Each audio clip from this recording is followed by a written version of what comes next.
quand je suis arrivé à Paris, je suis allé directement rue Lalo, là, dans le 16e, où j'avais cette chambre de bonne. Et là, il y avait une fille qui était pas mal du tout. C'était la fille de la concierge. Elle s'appelait Aimée Dubois. Alors, je lui ai fait un poème pour essayer de la séduire. À mon aimée, Aimée Dubois, qui devant l'amour ne fut jamais de bois, je dédie ces quelques vers qui sont de moi, car aimer est aimer.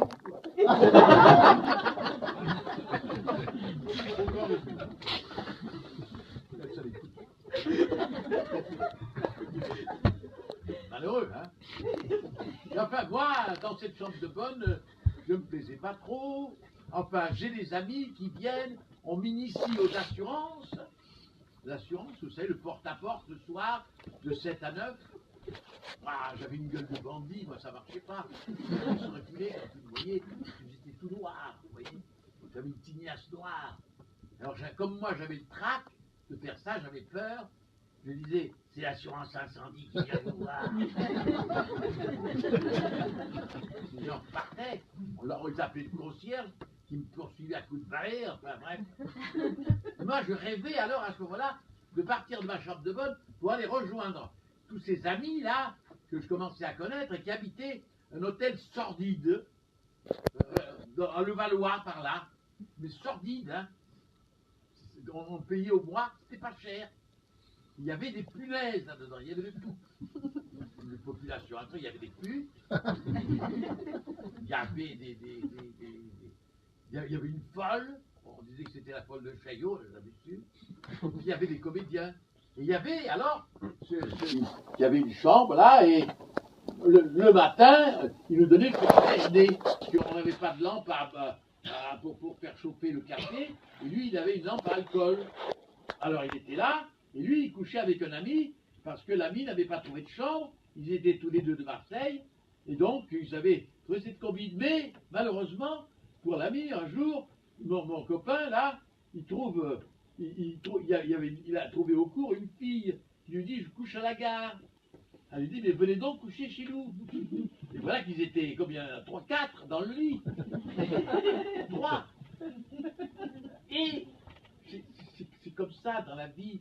Mon copain, j'ai compris ça après, commence à devenir jaloux de son copain parce que quand on partait faire des assurances, ils étaient obligés de les lâcher tous les deux, de les laisser dans la chambre tous les deux. Vous voyez? Alors, ils avaient un ordre, il ne fallait pas qu'ils éteignent. Ils laissaient allumer. Une fois qu'on a rentré, nous, vers 9h30, 10h, et ils avaient éteint. Ça a été un drame. La gueulée, j'entendais de là-haut, moi j'avais la chambre au-dessus.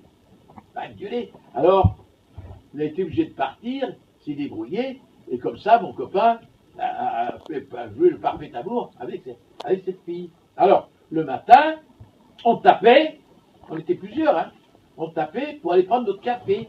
Il venait nous ouvrir, et il était tout nu, vous voyez, il était tout nu. Alors, il ouvrait et il courait pour se jeter dans le lit, pour qu'on le voie le moins de temps possible. Très bien, mais une fois, c'était pas nous qui avons tapé, c'était le père de la fille. Il se présentait à nous, tout nu devant le père.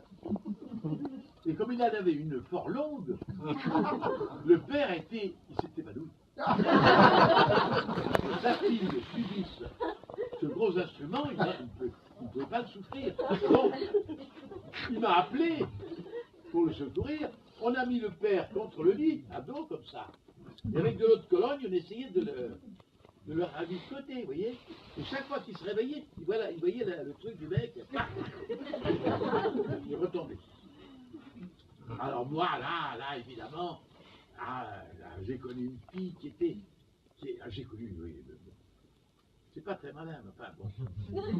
J'ai connu une fille qui avait des yeux magnifiques, des yeux magnifiques. Mais elle était très grosse, vous voyez. Ah bon, tant pis. Mais moi, j'étais pas maigre. Alors, on n'a jamais pu réaliser.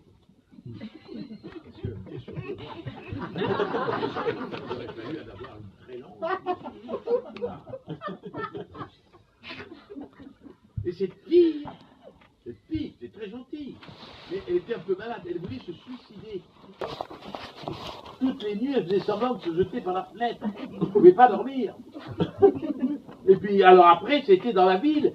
Un pont d'Allemagne a essayé d'enjamber devant tout le monde le parapet. Je lui ai retenu.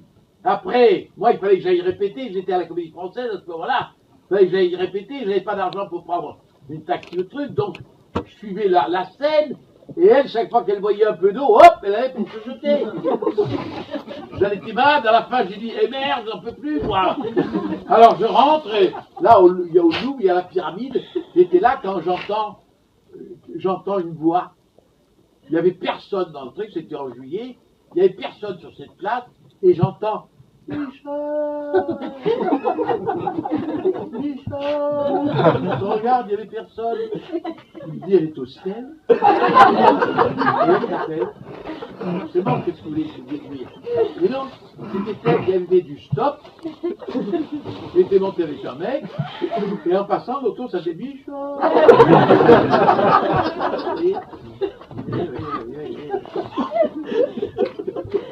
Alors, enfin, pendant ce temps, on allait, évidemment, suivre des cours, dans les cours privés, on payait, là.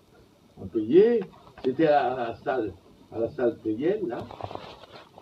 Non, c'était pas Payenne, oui, je ne m'en rappelle plus, peu importe d'ailleurs, il n'y a aucun intérêt. Alors, on fait une leçon avec un Denis Dinèche, sociétaire de la Comédie Française, et on m'avait inscrit, et on me dit de passer avec une scène devant le maître. Vous savez, j'avais l'angoisse, hein, et je passe, très mauvais, parce que j'étais intimidé, vous voyez, très intimidé, et il me dit, et à part ça, qu'est-ce que vous faites, au nom de Dieu? J'ai dit, je fais du droit, c'était faux, mais enfin, bon, comme je dis c'est ça à mon père, je dis ça à lui, c'est du droit. Il m'a dit, continuez.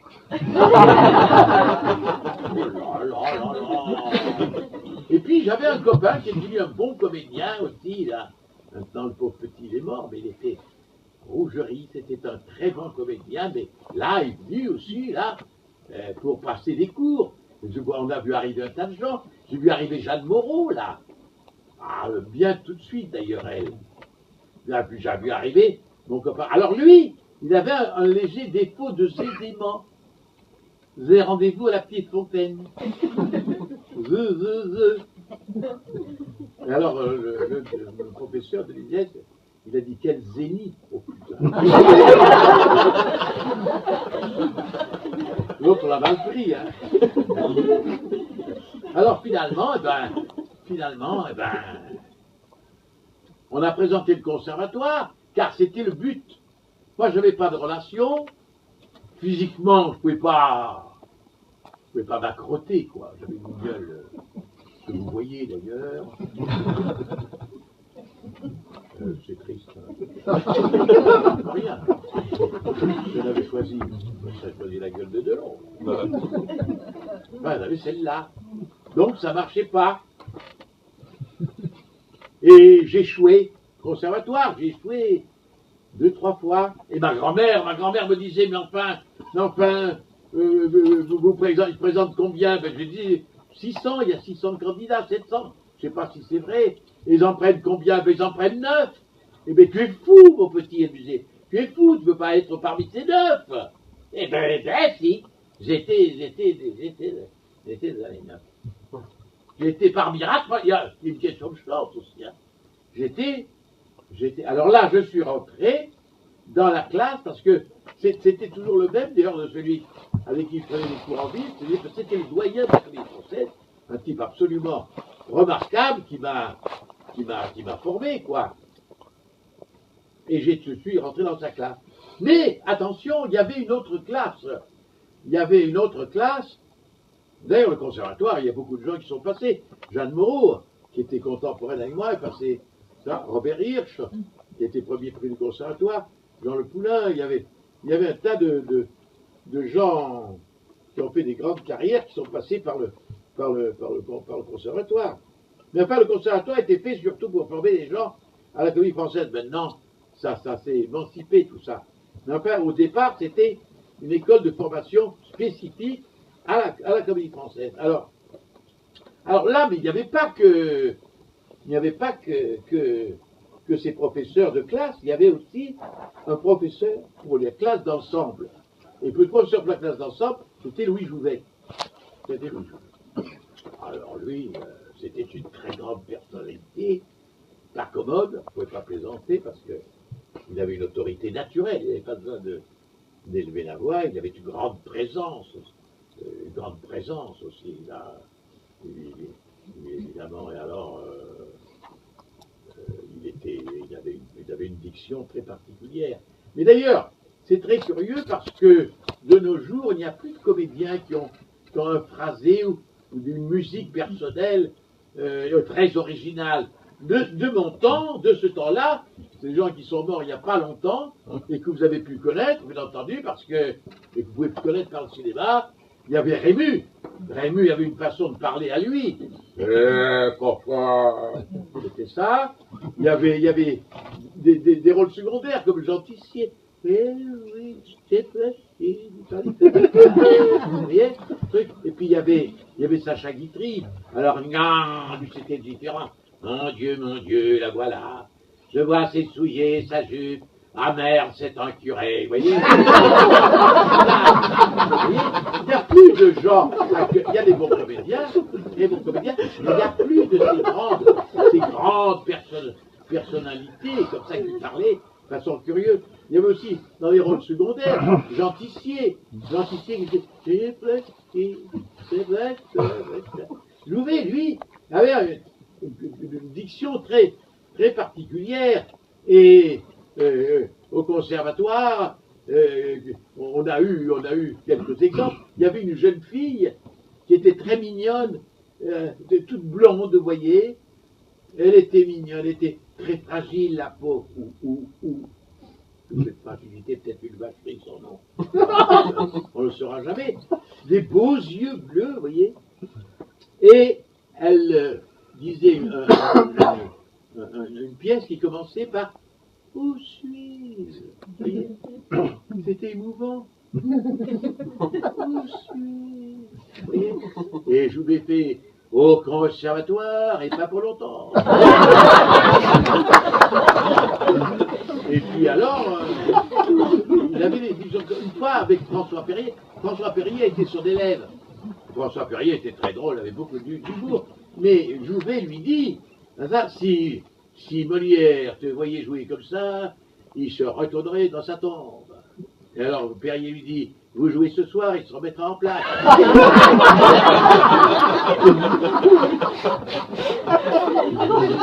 Il y en a un aussi dans ce micro là, qui bégayait.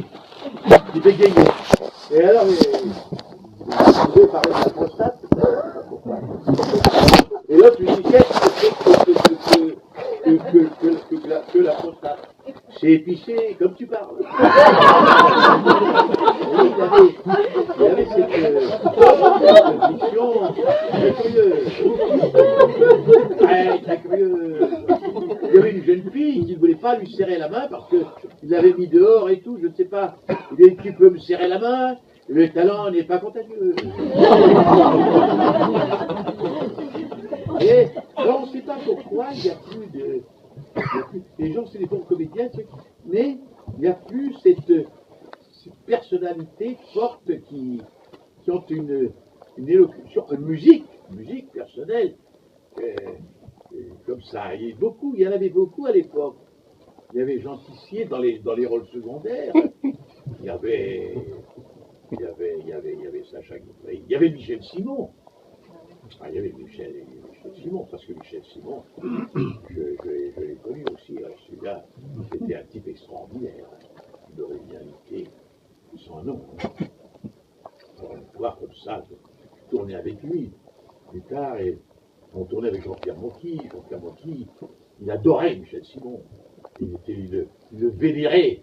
Alors, on tournait dans une cave, et Mocky faisait à son chef opérateur, vite, dépêche-toi, Michel Simon descend, Michel Simon est prêt, vous voyez. Ah, oui. Et l'autre, avec comme ça, le chef opérateur, qui réglait ses lumières, fais pas chier. Et enfin descend Michel Simon. Michel Simon tourne une scène, tourne 2 scènes, et après coupé, et Mocky lui dit, alors c'est remarquable, monsieur Michel Simon, c'est remarquable. Mais quelle prise préférez-vous, la première ou la deuxième? Je les emmerde toutes les deux.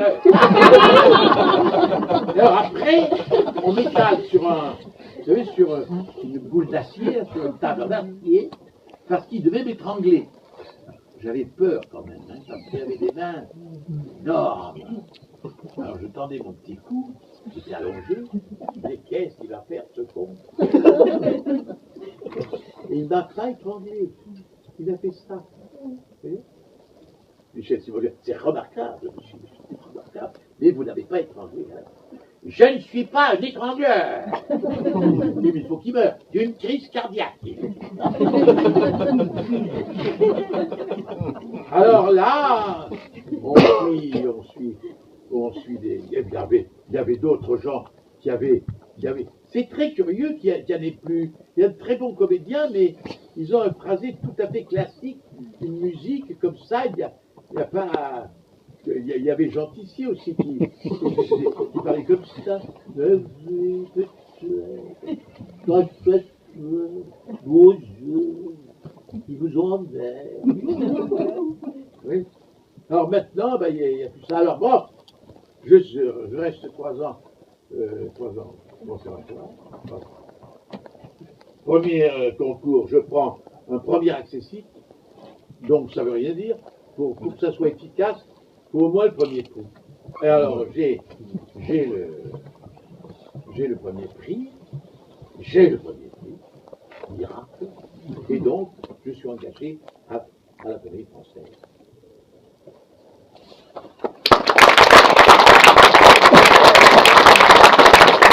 En 1950, alors que McCarthy lance la chasse aux communistes aux États-Unis, que la guerre de Corée éclate, que Cendrillon sort sur les écrans et que Marlon Brando se prépare à tourner un tramway nommé Désir, Michel Galabru ne se laisse pas distraire. Après 3 années passées au conservatoire, il passe enfin son concours de sortie. Sa prestation fut tellement acclamée qu'il en sort avec les félicitations du jury qui lui décerne le premier prix.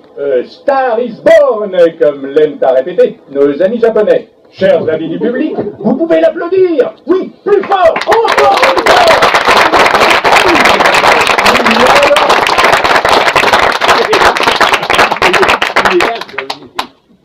J'adore ça, il me fout de la gueule. Alors oui, c'est le premier prix, et c'est la Comédie Française. C'est un engagement. Pour être engagé à la Comédie Française, il faut au minimum un premier prix. Alors avant que le cinéma s'épanouisse dans sa splendeur, la Comédie Française, vous savez, c'est le premier théâtre à ce moment-là. Enfin, à ce moment-là, je dis des bêtises parce qu'à ce moment-là, forcément, le cinéma existait et tout ça, mais c'était pas tellement lointain. Le cinéma muet date de, je sais pas, de 14-18. Donc, vous voyez, le cinéma a mis beaucoup de temps pour prendre son élan. Et donc, à ce moment-là, quand il n'y avait pas le cinéma, quand il n'y avait pas la radio, eh bien, il faut bien se dire que le théâtre était roi. Et que le premier théâtre en France, c'était la Comédie Française. Donc, ceux qui étaient des comédiens de la Comédie Française, des sociétaires, comme on disait, de la Comédie Française, étaient évidemment des stars, des vedettes. Maintenant, ça a perdu énormément de son prestige. Le prestige va aux vedettes de cinéma. Mais à ce moment-là, il ne faut pas oublier que c'était auprès des bourgeois qui n'ont pas une tendresse pour les comédiens, aux mœurs dissolues, etc., etc. On vous en dira plus que pense. Mais là, un type de la Comédie Française, d'ailleurs, le type de la Comédie Française, c'est un monsieur, c'est un chapeau avec des gants à l'époque, vous voyez, avec une canne, vous voyez, ça a bien changé maintenant. C'est pareil, hein. Alors moi, je rentre donc à la Comédie Française, et il faut bien se dire aussi que le premier théâtre français, comme on l'appelait, eh ben, un prestige considérable. Et vous pensez bien que il joue du classique, là, la Comédie Française. Il joue de temps en temps une pièce moderne, si elle est suffisamment valorisante, mais si c'est surtout le classique. Racine, Corneille, ou alors Marivaux, vous voyez, Régnard, ouais, tous les poètes qui ont laissé un nom, qui ont laissé un nom qui perdure. Ce sont des gens immortels, comme on dit. Et donc, ces gens de la Comédie Française, quand ils jouent des tragédies, ils ne peuvent pas jouer ça comme on joue une petite pièce de boulevard. Parce que ce sont des vers, qui sont très beaux, avec une ampleur, c'est de la musique presque. Ça touche presque l'opéra. Alors, ils ne chantent pas, mais dans certaine mesure, il y a quand même de la voix qui est entre le chant et la voix naturelle. Par exemple, parce que moi j'ai des disques, on peut acheter des disques, il en existe encore. C'est très intéressant de voir comment ils jouaient, par exemple, comme un Britannicus. Alors il y avait des très grands comédiens, des bonnes femmes, splendides en plus. Il y avait Madame Second Bébert, il y avait Jean Hervé. Jean Hervé, je l'ai connu, c'était un homme, vous ne pouvez pas savoir la carrure de cet homme, et puis cette tête avec de grandes chevelures frisées, une voix extraordinaire, et un aplomb. Quand il avait un trou de mémoire, il passait devant la souffleuse, il disait, pas les mots, le sens. Extraordinaire. Jean Hervé. Alors il y avait Vera Cohen qui avait sans doute couché avec lui, elle disait, je ne peux pas oublier que j'ai couché avec Apollon lui-même. Parce que Hervé avait une carrure considérable. Et quelqu'un qui était allé à la chasse présidentielle m'avait dit, c'est insensé. Dans sa braguette, on a cru qu'il avait un lapin.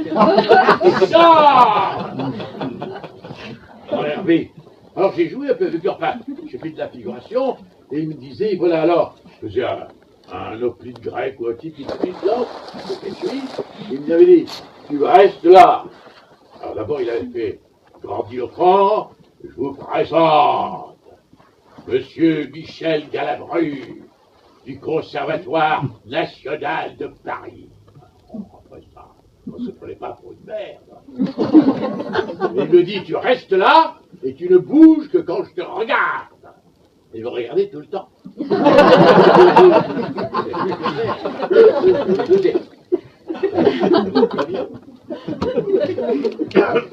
C'était avec ma petite truc. Alors voilà. Alors c'était, lui il jouait. Alors là, par exemple, dans Britannicus, il jouait avec Madame Second Bébert. C'était des femmes splendides, hein. Des culs montés sur roulement à bille, des poitrines splendides, c'était des carrures, quoi. Alors elle arrivait et elle disait, je reconnais les coups, je connais l'assassin, vous voyez. Et Gérard Hubert faisait, qui, madame, vous, moi, voilà les soupçons dont vous êtes capable. Il est de forfait dont je ne sois coupable, et si l'on veut décoter vos discours, ma main de Claude aura tranché les jours. Non, non, non, répétez l'autre, non, non, non. Vous voyez? Presque du chant. Presque du chant. Il y avait aussi... Alors, et puis alors, il y avait les tragédiens, et puis il y avait les comédiens plus légers, qui jouaient Marivaux, qui jouait le Beaumarchais. Alors, par exemple, alors, j'ai un disque qui est charmant, c'est le sonnet d'Arvers, c'est un poème, c'est le sonnet d'Arvers. Le sonnet d'Arvers, c'est un type, c'est très marrant parce que je l'ai dit il n'y a pas longtemps, et une descendante, vous entendez bien, de l'héroïne, m'a écrit, me disant, mais c'est mon arrière-grand-mère. Un type était tombé amoureux de son arrière-grand-mère. Et il n'osait pas le lui avouer. Moi, ça me touchait beaucoup parce que moi, quand j'étais amoureux, je ne le disais jamais. Je n'osais pas le dire, vous voyez. Je préférais me taper une fille que je ne connaissais pas, qui ne me disait rien, que la fille dont j'étais amoureux, parce que moi je la mettais sur un piédestal, vous comprenez? Et donc j'avais rien, c'était un autre qui l'avait. À force de la mettre sur un piédestal, vous voyez. Malheureux, hein, quand même. Et là, c'était pareil. Alors, c'est ça, le titre dans sa poésie, c'est « Mon âme a son secret, ma vie a son mystère, un amour éternel en un moment conçu, le mal est sans remède. » C'est affreux. Le mal est sans remède. Vous savez quoi?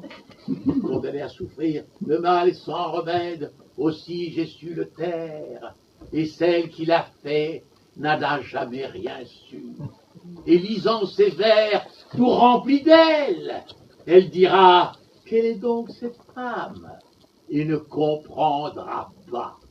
Et puis alors, il y avait un type qui était très drôle à ce moment-là, c'était Maurice Donnet, type de l'Académie française, qui était au Chat Noir, la Claquette, c'était un écrivain, et très très drôle, et il a fait le sonnet d'Arvert à l'envers, vous voyez. Et alors ça donne, mon âme est sans, ça c'est une copie. Mon âme est sans secret, ma vie est sans mystère. Un déplorable amour en un moment conçu. Le mal est public, je n'ai pas pu le taire. Dès qu'elle m'a trompé, tout le monde l'assume. Et puisque pour faire le bonheur sur terre, il faut être deux, le troisième par elle est toujours bien reçu. Et lisant ses vers tout remplis d'elle, elle dira « Je connais cette femme et n'insistera pas. » Vous voyez? C'est joli, non? Bon, vous n'avez pas l'air de goûter, c'est quand même. Hein? C'est joli. Alors, bon, mais moi, au français, à l'Académie française, là, je suis jeune.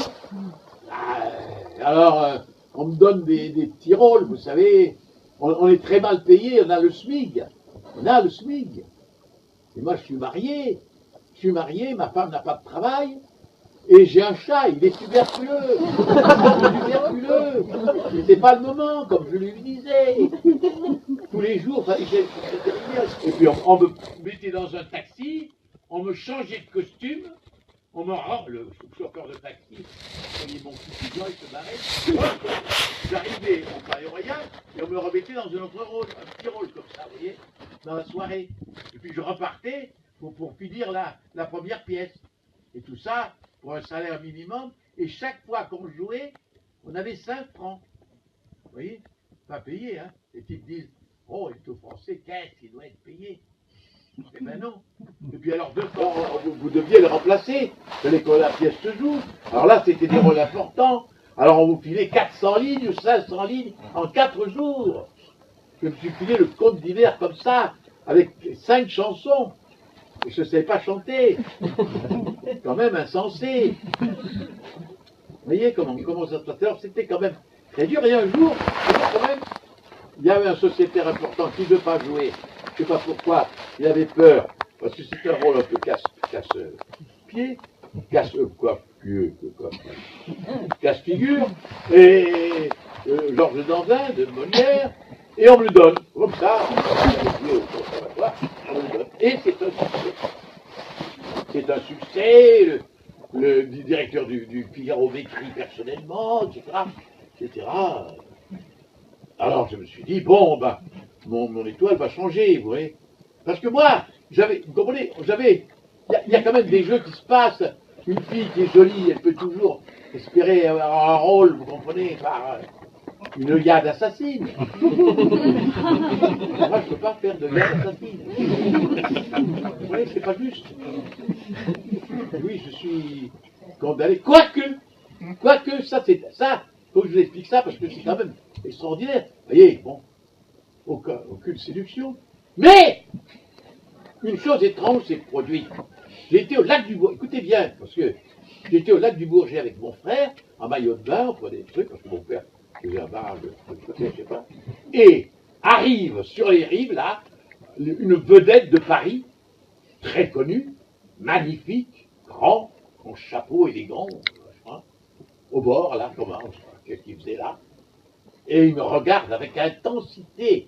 Moi, sur le moment, je n'ai pas remarqué. Moi j'étais ébloui par la vedette. Oui, j'ai pas osé lui demander l'autographe. J'en étais là. Et plus tard, je pars à Paris, je passe mes concours, je rentre à la Comédie Française, vous allez voir, c'est quand même bas. Je rentre à la Comédie Française, et il y avait Cyrano, on me fait jouer dans Cyrano, c'est-à-dire je joue en cadet. J'étais couché, mourant de faim, là, au siège d'Arras, sur le plancher, et ma fameuse vedette, lui jouait Cyrano. Coïncidence. Il arrive, près du trou du souffleur, parce qu'il prenait tout au souffleur les 3/4 du temps. Il me donne un coup de pied au cul, comme ça.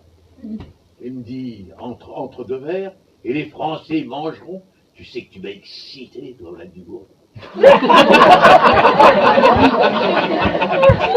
étonnant, hein? J'ai excité les Québécois. Oui, non, c'est pas ça. C'est pas les femmes, non. J'ai joué aussi avec eux parce que je jouais un rôle qui promenait en tournée. Alors dans les trains, en descendant, ils étaient derrière moi. Oui, c'est des agaceries. Alors moi, je faisais je n'osais pas être lourd, ni grossier, ni je veux pas. Je faisais comme pour les femmes, vous savez. Oh non, ouais. Quand elles sont avec des trucs qui les agacent, elles ne veulent pas être désagréables. Qui là est toujours à vouloir être moi, c'est pareil. Ça va. Et même, il me dit un jour, laisse la, on était à l'hôtel, était à Strasbourg, laisse la porte de ta chambre ouverte et ta carrière est faite.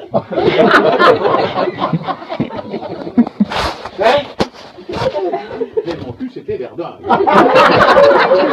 Ça a été comme ça. Je sais que d'autres en ont profité. Et largement. Vous voyez? Là, il y a un certain héroïsme. Bon, alors, je vois qu'après mon succès dans cette pièce-là, mon sort ne change pas. Et dans Paris Presse, qui était un journal qui paraissait à l'époque, ils mettent, il y a un type qui écrit « Les premiers prix ne veulent rien dire ». Qui se souvient encore du premier prix de Michel Gall? Oh, putain, je dis ça c'est trop. Ça c'est trop, hop, je donne ma démission. Et j'avais un certain courage parce que je n'avais rien. Je donne ma démission, et je me dis, tant pis, tu recommenceras à faire des assurances. Et un coup de peau, Suzanne Plon, qui était une grande comédienne et puis une femme charmante, me dit, mais, Michel, mais venez donc nous rejoindre. Et eux, ils jouaient La Mégère apprivoisée avec Pierre Brasseur. Pierre Brasseur. Et je dis oui, parce que vous avez rien, j'étais bien content, je joue un ballet. Et il y avait Belmondo. Belmondo était là. Il sortait du conservatoire où il n'avait pas eu de prix, mais enfin, il était là. Et alors là, une vie magnifique a commencé, parce que Pierre Brasseur était un type absolument charmant, et tous les soirs, il nous sortait. Tous les soirs. Et alors, on lui faisait connaître un tas de gens très agréables. Edith Piaf, Montand, René Clair, Joseph Kessel. On allait tous les soirs dans un restaurant. C'était très agréable. Et de temps en temps, il faisait des farces. On était invités par des gens. Alors, il faisait des farces un peu dures. Il disait, moi, je vous parie, qu'il y avait un couvert mis par la dame, là, très beau, et il dit, je vous parie que je tire la nappe sans que rien ne bouge. Bon, je dis, il est fou, quoi. Il tire la nappe et tout par terre. On est un peu emmerdés, hein. Et alors, avec Jean-Paul, on s'était dit, mais on ne peut pas rester dans La Mégère apprivoisée 4-5 ans, parce que c'est vrai, on avait des petits rôles, donc on sera inconnus. Je disais à Jean-Paul, on va faire un numéro de cabaret, à 2. Donc, on demande à Pierre Brasseur de nous aider, de trouver des textes, et il nous dit oui, il nous dit oui. Donc, mais on a compris que c'était un prétexte pour sortir de chez sa femme, qui le tenait, vous comprenez?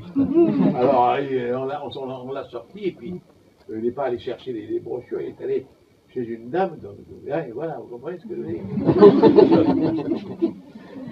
Voilà, et alors, un jour, ma femme me dit, cette chose extraordinaire, en parlant de Jean-Paul Belmondo, regarde bien ce type. Dans 2 ans, c'est la plus grande vedette en France. Ah, je dis, comment tu sais ça? Comment tu peux dire ça? Je te dis.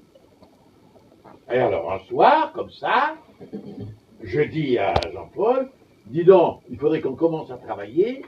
Demain, est-ce que tu peux venir? On va répéter. Il me dit, je ne peux pas. Pourquoi? Parce que je tourne. Ah, oui, je tourne. Et quoi? J'en sais rien. Parce que lui, il était beau. Et tu tournes où? Aux Champs-Élysées. Et oui, la caméra dans un triporteur. Et c'était le fameux, je ne me rappelle plus. À bout de souffle. Hein? À bout de souffle. À bout de souffle. Vous le savez, vous, c'est très curieux. Hein. À bout de souffle, oui. Et il deviendra tout de suite une grande vedette. Et c'était, ma femme m'avait dit, regarde-le bien. Regarde bien. Dans 2 ans, c'est la plus grande vedette en France. Je l'avais dit à mon impresario. Oui, c'est là.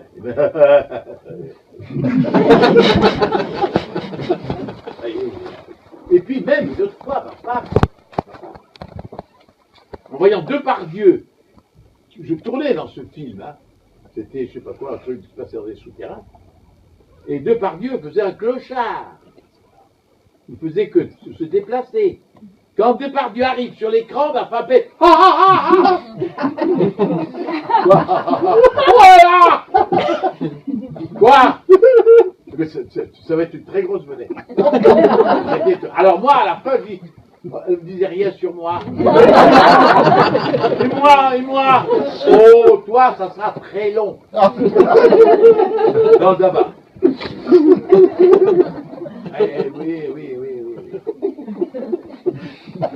Alors, je vais sur les boulevards. Là, je vais chez Pierre Préné. Pierre Préné, on savait que c'était Yvonne Printemps qui dirigeait. Et on m'avait dit, tu vas assister à des coups fumants. Tu vas assister à des scènes de ménage extraordinaires. Et on me disait alors, tu gardes toujours rien? Non, toujours rien. Et un soir, nous montons, après la représentation, il y a un grand escalier à la Bichaudière qui monte vers les loges. On monte cet escalier, Pierre Préné monte devant moi, j'avais essayé de faire, il monte devant moi, et puis il me dit, on entend, venant des loges, c'était Yvonne Printemps, quel con, quel gros con. Gêné, quoi. Et Pierre Préné me dire, ça peut vous étonner, mon cher Galabouille, mais moi j'entends mon chéri.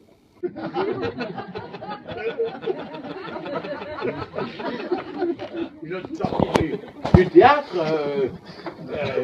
il y a Pierre Préné qui dit, mon cher Galabouille, est-ce que vous voudriez venir souper avec moi?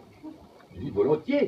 Il était emmerdé parce qu'elle était probablement en vapeur, quoi. Alors il m'amène au Cédron, au restaurant, et là, elle était déjà là, avec le chef électricien. Or, à un moment, la salle était bourrée. À un moment donné, il y a un monsieur qui arrive pour féliciter. Il peut Pierre Préné, ou peut faire des civilités, j'en sais rien. Et elle dit, faut-elle quand, monsieur? Alors, c'est tout rouge. Et à un moment donné, Pierre Préné lui dit, il l'appelait Mouret. Mouret, faites attention, on voit la peau de votre ventre. Son t-shirt n'était pas assez baissé. Quoi? Elle lève tout. Elle n'avait pas de soutien-gorge. Et on voit 2 petits seins de jeune fille, des boutons de rose. Moi, le fou rire me prend. J'étais très gêné vis-à-vis de Préné. Alors elle attendait que je me calme. Vous voyez comment ça se passe? Alors après nous avons le cinéma, naturellement. Le cinéma, c'est vraiment le hasard. Quelqu'un, une jeune fille qui est au lycée, comme ça s'est souvent passé, peut être engagé. Le type cherche des visages. Puis il y a beaucoup de metteurs en scène qui ne veulent pas des professionnels. Ils veulent des des amateurs, vous comprenez.